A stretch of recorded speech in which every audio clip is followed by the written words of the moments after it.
پیشاب کا قطرہ نکل رہا ہے، یہ اطمینان نہیں ہوتا کچھ لوگوں کو۔ پینٹ ادھر سے پھاڑنا ہے، ادھر سے پھاڑنا ہے، پہننا ہے، تو تم کو اللہ رب العزت کو راضی کرنا چاہیے تھا۔ تم نکلے اپنے گھر سے کہ میں اپنے رب کو راضی کرنے کے لیے چل رہا ہوں، درمیان میں تمہیں کوئی دوست ملا، اس نے یہ بتایا کہ فلاں دوست تو تجھ سے بہت ناراض ہے، پتہ نہیں کل تو نے اس کو کچھ کر دیا تھا، کیا تو نے کچھ کیا تھا، تمہارے دل میں اس دوست کی ناراضگی کی بات آئی، سوچا کہ اس کو منا لیتا ہوں کسی طرح، یا جھگڑا کر لیں یا کچھ بھی۔ بیچ میں جو دوست تمہیں بتانے کے لیے آیا تھا وہ شیطان تھا، جو تمہیں اللہ کو تم راضی کرنے نکلے تھے، اس نے تمہارا دماغ ڈائیورٹ کر دیا ایک انسان کی طرف۔ تم جا رہے تھے رب ذوالجلال کی عبادت کے لیے، اسے منانے کے لیے، شیطان نے تمہارے دل میں یہ بات ڈال دی کہ پہلے اس کا کام کر دو، اور ادھر چلے گئے، اس کو مناتے رہے، وہ نہیں مانا۔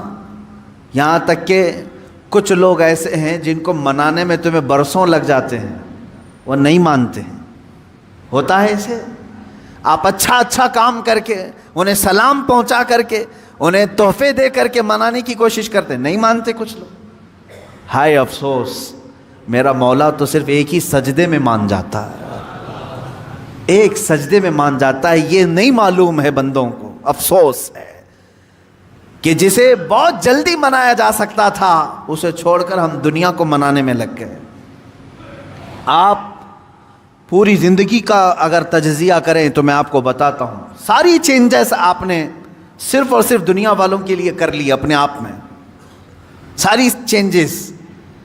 آپ نے دنیا کو دیکھا یہ بہت فیشن کر رہی ہے، اور اس طرح سے اگر میں کپڑے پہنوں تو یہ مجھے عزت سے دیکھیں گے، نہیں پہنوں گا تو مجھ سے دور ہو جائیں گے۔ فیشن چل رہا ہے، پینٹ ادھر سے پھاڑنا ہے، ادھر سے پھاڑنا ہے، پہننا ہے، تو تم نے صرف اور صرف ان کا دل رکھنے کے لیے، ان کے سامنے اپنا سٹیٹس رکھنے کے لیے اپنے آپ کو چینج کر لیا۔ شیطان ہے وہ جو تمہیں عیاشی کی طرف لے جاتے ہیں انسانوں کی شکل میں۔ قرآن پاک میں آپ نے نہیں سنا، اللہ رب العزت نے فرمایا من الجنتی والناس، یعنی وسوسے ڈالنے والے جو شیاطین ہوتے ہیں وہ جنات میں سے بھی ہوتے ہیں، انسانوں میں سے بھی ہوتے ہیں۔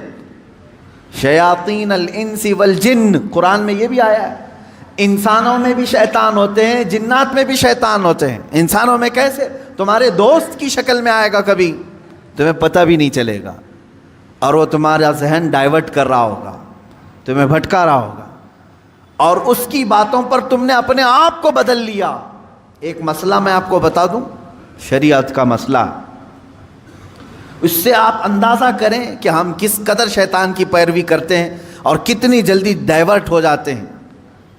ہمیں منانا چاہیے تھا اللہ کو، کیونکہ وہی ہماری منزل ہے، وہی ہمارا مقصود ہے، لیکن ہر دن ہر لمحے ہم ڈائیورٹ ہوتے جاتے ہیں۔ اب مسئلہ جو میں بتا رہا تھا وہ یہ ہے، دو مسئلے میں بتاتا ہوں، ایک نماز کا ہے، ایک وضو کا ہے۔ اکثر لوگوں کی یہ شکایت بھی میرے پاس آتی ہے، استنجا کر کے آئے، پیشاب کر کے باہر آئے، وضو کرنے کے لیے بیٹھے تو ایسا لگ رہا ہے کہ قطرہ ٹپک رہا ہے، یا پیشاب کا قطرہ پھر سے نکل گیا۔ ایسے کئی لوگوں کو ہوتا ہے، پھر گئے وہ، پھر دھو کر کے آئے، پھر لگا کہ نہیں پیشاب کا قطرہ نکل رہا ہے، یہ اطمینان نہیں ہوتا کچھ لوگوں کو۔ حالانکہ استنجا کریں آپ، پورا اس میں استبرا ہے، یعنی کھانس کر کے ہو یا اٹھ کر کے، بیٹھ کر کے، پیر کو موڑ کے، کسی بھی طرح سے آخری قطرہ نکال دیں، یہ ٹھیک ہے، لیکن اس کے بعد آپ وضو کرنے کے لیے آئے تب یہ وسوسہ آ رہا ہے، پیشاب کا قطرہ نکلا، پیشاب کا قطرہ نکلا۔ اب کیا حکم کیا ہے آپ کے لیے؟ ایک نمبر 1 یہ وضو کا مسئلہ، اس کا بھی حکم میں بتاؤں۔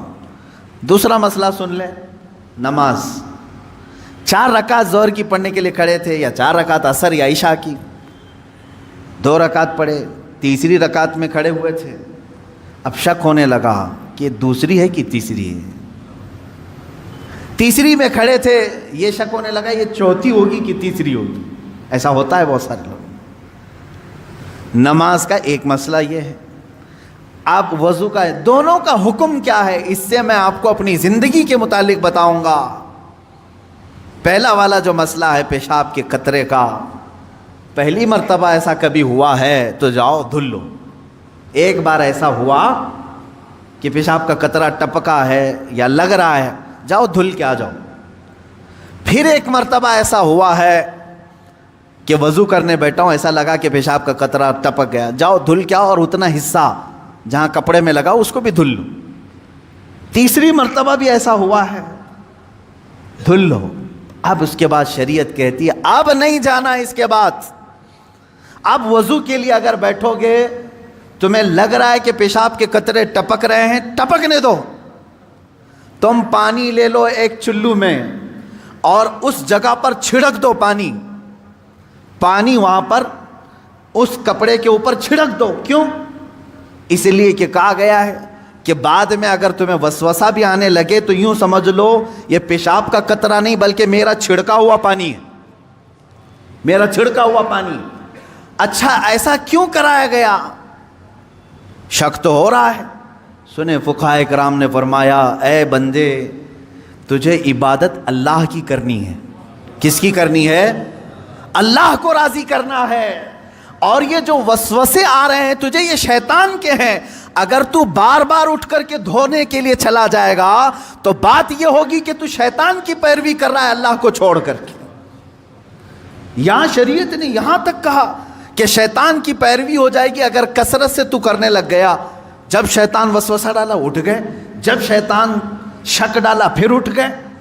بار بار اگر خیال آ رہا ہے تو اس پر عمل کرنا جائز نہیں. پانی چھڑک لو اور کہو میں شیطان کی پیروی نہیں کروں گا، میرے مولا کی عبادت کروں گا. دوسرا مسئلہ نماز کا کہ جس میں اگر 3 میں 4 میں شک ہو، ایک بار ہو گیا تو چلو دوہرا لو، 2 بار ہو گیا تو چلو ٹھیک ہے، جتنا یقین ہے اس کے آگے کی رکعتیں پڑھ لو.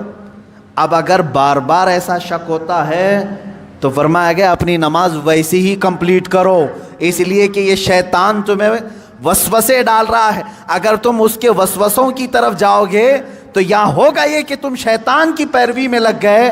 حقیقت میں نماز تو رحمان کی عبادت ہے. آپ سمجھ رہے ہیں؟ یہ 2 مسئلوں سے میں تمہیں بتاؤں گا میرے عزیزو.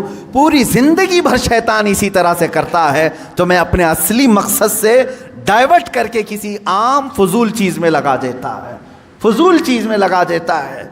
اسی لیے اب جیسے کسی نے اپنے پورے گھر کی فکر میں، اپنی جائیداد کی فکر میں پوری زندگی ختم کر دی، اسے معلوم ہی نہیں کتنے دن رہنے والا تھا، کتنی عمارتیں بنا رہا ہے، کتنی چھتیں قائم کرے گا. اے بندے تیری زندگی لمبی سے لمبی جاتی تو 70-80 سال کی، تو بنا ہی رہا ہے 30-40 سال کی عمر میں. بچے ہیں تیرے پاس 25-30 سال. ان 25-30 سالوں کے لیے تو نے اپنی پوری زندگی جھونک دی، صحت و طبیعت سب برباد کر ڈالی. لیکن جہاں 100 سال سونا ہے کہ 200 سال کہ 500 سال کہ 1000 سال، ہمیں معلوم نہیں قبرستان میں کتنا سونا ہے، وہاں کے لیے بندہ ایک رات کی بھی عبادت کرنے کو تیار نہیں، ایک تسبیح گھمانے کو بھی تیار نہیں، وہاں کی عمارت تیار کرنے کو بندہ تیار نہیں. یہ شیطان ڈائیورٹ کر چکا ہے تمہیں. تمہاری اصلی منزل تو وہ تھی، تمہیں لگا دیا کسی اور کام میں، تمہیں لگا دیا کسی اور کام میں. عزیزان گرامی، اسی لیے تو شاعر نے کہا تھا آگاہ اپنی موت سے کوئی بشر نہیں، سامان 100 برس کا ہے پل کی خبر نہیں. 100 برس کے پلان ہے پل کی خبر نہیں. تو شیطان اس طرح سے جو ہر زندگی میں ڈائیورٹ کرتا ہے.